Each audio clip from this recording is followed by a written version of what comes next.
bugün biz suda quruda yaşayanların çoxalması və inkişafı haqqında danışırıq.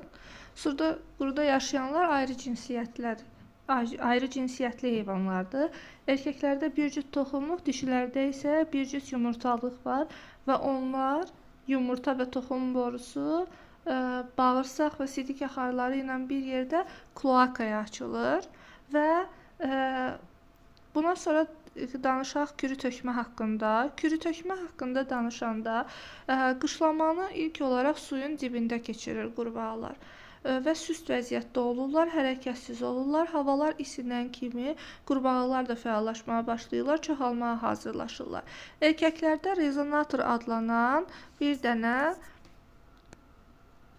səs çıxarıcı orqan olur.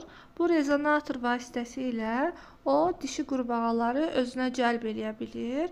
Gurultu səsini gücləndirən bir qovuqçuqlardır bunlar və bu gurultu səsini eşidən dişilər oraya toplaşmağa başlayır və buna da deyirlər qurbağa toyu.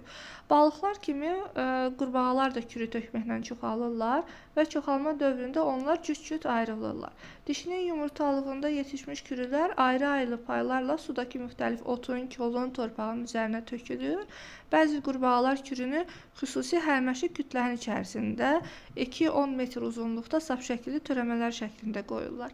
Erkək fərd isə dişinin ardınca kürünün üzərinə toxum mayesini boşaldır. Deməli, bağırsaqlarda, sümüklü balıqlarda olduğu kimi kürünün mayalanması əsasən xaricdə gedir. Ona görə də qeyd edə bilərik ki, bura mayalanma xaricdə gedir. Mayalanma xarici. İndi kürü tökmə aktı başa çatdıqdan sonra indi artıq inkişaf prosesi gedəcək. Yəni mayalanma başlayır.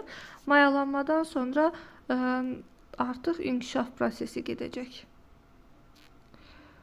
İnkişaf prosesində kürünün üstünü şişkinləşən şəffaf bir hərməşik qat örtür və içərisində artıq yumurtaları görünməyə başlayır.